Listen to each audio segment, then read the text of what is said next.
আকাশবাণী খবর পড়ছি সৃজিত মুখোপাধ্যায়। প্রথমেই বিশেষ খবর। প্রধানমন্ত্রী নরেন্দ্র মোদীকে ইথিওপিয়ার সর্বোচ্চ রাষ্ট্রীয় সম্মান গ্রেট অনার নেশন অফ ইথিওপিয়ায় ভূষিত করা হয়েছে। 3 দেশ সফরে ইথিওপিয়ার পর আজ তিনি ওমানের উদ্দেশ্যে রওনা দেবেন। রাষ্ট্রপতি দ্রৌপদী মুর্মু আজ তামিলনাড়ুর ভেলোরে সফর করবেন। বিকশিত ভারত রোজগার ও আজীবিকা মিশন গ্রামীণ বিল গতকাল লোকসভায় পেশ করা হয়েছে। বিদেশমন্ত্রী ডক্টর এস জয়শঙ্কর সিডনির বন্ডি বিচে ভয়াবহ জঙ্গি হামলার নিন্দা করেছেন। টি-20 ক্রিকেট সিরিজের চতুর্থ ম্যাচে আজ লখনৌয়ে ভারত দক্ষিণ আফ্রিকার মুখোমুখি হবে।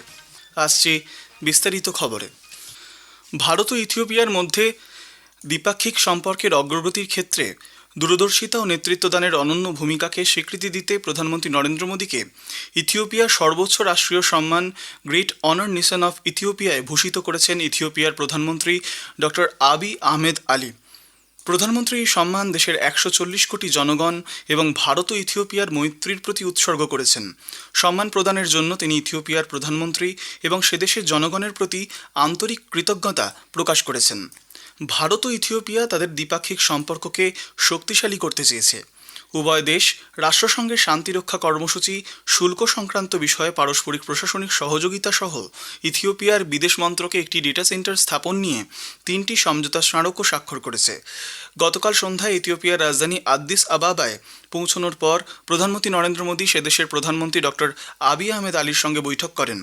প্রধানমন্ত্রী নরেন্দ্র মোদী বলেন, এই সফর ভারত ইথিওপিয়া সম্পর্ককে নতুন শক্তি, নতুন গতি এবং নতুন গভীরতা প্রদান করবে।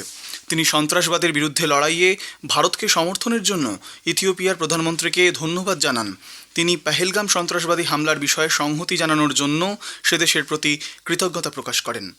हम भारत इथियोपिया संबंधों को स्ट्रेटेजिक पार्टनरशिप उस स्तर पर ले जा रहे हैं।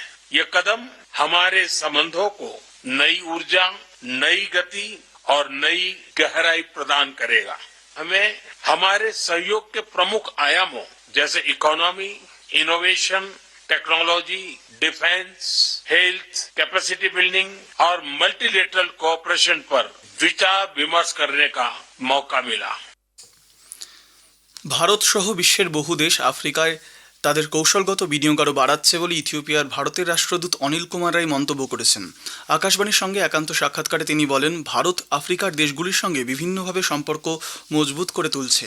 তিনি বিশেষ করে আফ্রিকার দেশগুলিতে ভারতের চালু করা আফ্রিকা নেটওয়ার্ক এবং চিকিৎসা পরিষেবার কথা উল্লেখ করেন।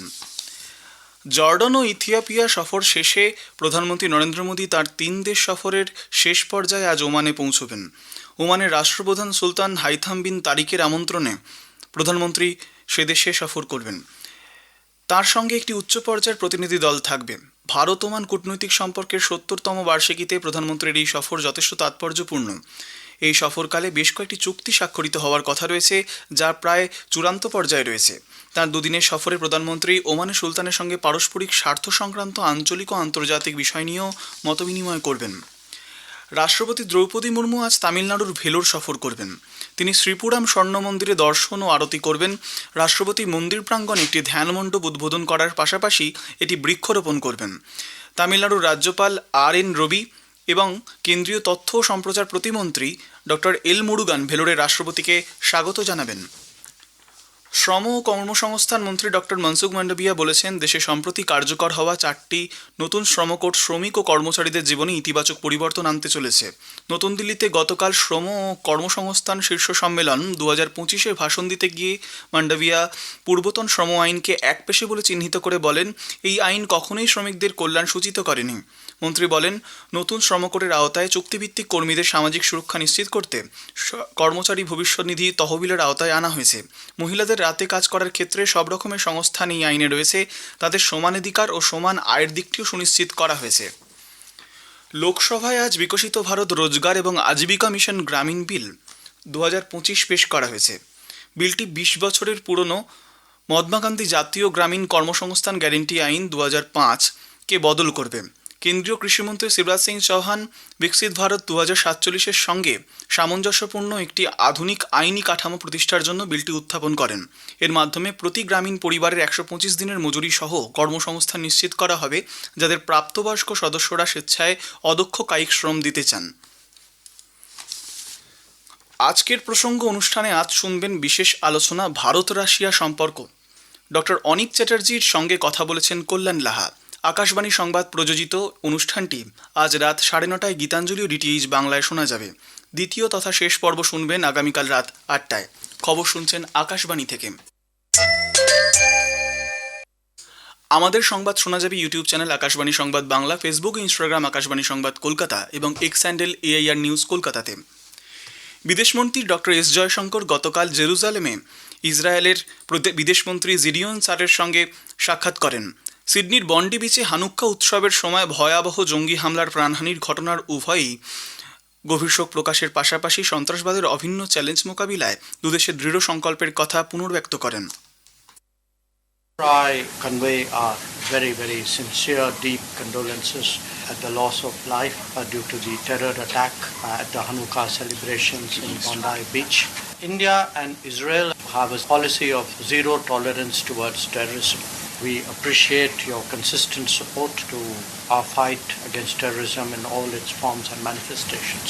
India supports the Gaza peace plan and hopes that it would lead to a lasting and durable solution. জিডিওন সারের সঙ্গে আলাপচারিতার পর সামাজিক মাধ্যমের এক বার্তায় ডক্টর জয়শঙ্কর বলেন, তারা ভারত ও ইসরায়েলের কৌশলগত অংশীদারিত্ব বিভিন্ন ক্ষেত্রে আরও সম্প্রসারিত করার বিষয়ে ফলপ্রসূ আলোচনা করেছেন। বিভিন্ন আঞ্চলিক ক্ষেত্রের উন্নয়ন সহ গাজা শান্তি চুক্তি বাস্তবায়ন এবং দীর্ঘমেয়াদী ও সুস্থায়ী সমাধানের লক্ষ্যে মতবিনিময় করেছেন উভয় নেতা। কেন্দ্রীয় স্বরাষ্ট্রমন্ত্রী অমিত শাহের পৌরোহিত্যে একটি উচ্চস্তরের কমিটি গতকাল 20টি রাজ্যের পঞ্চায়েতি রাজ প্রতিষ্ঠানগুলিতে বিপর্যয়ের ঝুঁকি হ্রাস করার ক্ষেত্রে স্থানীয় সম্প্রদায়কে শক্তিশালী করার জন্য গৃহীত উদ্যোগের জাতীয় প্রকল্পের জন্য 507 কোটি টাকারও বেশি অর্থ অনুমোদন করেছে। স্বরাষ্ট্রমন্ত্রক জানিয়েছে, যে কোনো দুর্যোগ মোকাবিলায় নাগরিকদের প্রস্তুত করে তোলার জন্য 2021 সালে জাতীয় বিপর্যয় মোকাবিলা তহবিল ন্যাশনাল ডিজাস্টার মিটিগেশন ফান্ড চালু করা হয়েছিল, যা আজ পঞ্চায়েত স্তরেও কার্যকরী হচ্ছে। এই উদ্যোগের লক্ষ্য বিপর্যয় মোকাবিলার জন্য সমাজের সকল স্তরে প্রশাসন কাঠামোতে ঝুঁকি হ্রাস করার অনুশীলনগুলোকে অন্তর্ভুক্ত করা। এই কর্মসূচি 20টি রাজ্যের 81টি দুর্যোগ প্রবণ জেলাকে চিহ্নিত করবে। লোকসভায় গতকাল বাতিল ও সংশোধনী বিল 2025 পাশ হয়েছে। এই বিলে পুরনো কিছু আইন বাতিল এবং বেশ কয়েকটি আইনে সংশোধন করা হয়েছে। বাতিল হওয়া মোট 71টি বিলের মধ্যে রয়েছে 1886 সালের ভারতীয় ট্রাম আইন, 1976-এর চিনির মূল্যে লেভির সমতা তহবিল আইন এবং 1988 ভারত পেট্রোলিয়াম কর্পোরেশন লিমিটেডের কর্মীদের কাজের শর্ত নিরূপণকারী আইন। কেন্দ্রীয় পরিবেশ, বন ও জলবায়ু পরিবর্তন মন্ত্রী ভূপেন্দ্র যাদব গতকাল গুরুগ্রাম এবং ফরিদাবাদের জন্য বায়ু দূষণ রোধে গৃহীত কর্মসূচি নিয়ে একটি উচ্চ পর্যায়ের পর্যালোচনা বৈঠকের সভাপতিত্ব করেন। আলোচনায় শ্রী যাদব বর্জ্য জমে থাকা যানজট, গ্রামীণ এলাকায় রাস্তার খারাপ অবস্থা এবং শহরতলির আশেপাশের এলাকায় বেআইনি বহুতল নির্মাণের মতো সমস্যাগুলি নিয়ে উদ্বেগ প্রকাশ করেন। যানবাহন থেকে ধোঁয়া নির্গমন, বেআইনি পরিকাঠামো নির্মাণ, টায়ার পোড়ানোর মতো ঘটনা ঘটলে সংশ্লিষ্ট ব্যক্তি বা সংগঠনের বিরুদ্ধে কঠোর ব্যবস্থা নেওয়া হবে বলে সতর্ক করেছেন তিনি। মাদক দ্রব্য ও সাইকোট্রপিক পদার্থের অবৈধ পাচার রোধে ভারত 27টি দেশের সঙ্গে দ্বিপাক্ষিক চুক্তি এবং 19টি দেশের সঙ্গে সমঝোতা স্মারকপত্র স্বাক্ষর করেছে। লোকসভায় গতকাল এক প্রশ্নের লিখিত জবাবে স্বরাষ্ট্র প্রতিমন্ত্রী নিত্যানন্দ রায় বলেন, সরকার মাদক পাচার নিয়ন্ত্রণে আন্তর্জাতিক পর্যায়ে বিভিন্ন প্রচেষ্টা চালাচ্ছে। টি-20 ক্রিকেট সিরিজের চতুর্থ ম্যাচে আজ ভারত দক্ষিণ আফ্রিকার মুখোমুখি হবে। লখনৌয়ের একানা ক্রিকেট স্টেডিয়ামে খেলা শুরু হবে সন্ধ্যা 7টায়। 5 ম্যাচের সিরিজে ভারত 2-1 এগিয়ে রয়েছে। সিরিজের শেষ ম্যাচ অনুষ্ঠিত হবে আগামী শুক্রবার আহমেদাবাদে। ভারতের ক্রিকেট বোর্ড জানায়, চোটের কারণে অলরাউন্ডার অক্ষর প্যাটেল সিরিজের বাকি ম্যাচগুলিতে খেলবেন না। তার জায়গায় দলে জায়গা পেয়েছেন শাহবাজ আহমেদ। অন্যদিকে প্রথম একাদশে ফিরতে পারেন ভারতের তারকা বোলার জসপ্রীত বুমরা। এর আগের ম্যাচে ধর্মশালায় বোলারদের দুর্দান্ত পারফরমেন্সে ভারত 7 উইকেটে দক্ষিণ আফ্রিকাকে হারিয়ে দেয়। শেষ করার আগে খবরের বিশেষ কিছু অংশ আরেকবার। প্রধানমন্ত্রী নরেন্দ্র মোদীকে ইথিওপিয়ার সর্বোচ্চ রাষ্ট্রীয় সম্মান গ্রেট অনার নেশন অফ ইথিওপিয়ায় ভূষিত করা হয়েছে। 3 দেশ সফরে ইথিওপিয়ার পর আজ তিনি ওমানের উদ্দেশ্যে রওনা দেবেন। রাষ্ট্রপতি দ্রৌপদী মুর্মু আজ তামিলনাড়ুর ভেরুর সফর করবেন। খবর এখন এ পর্যন্তই। এর পরের খবর শুনুন 7:25 মিনিটে।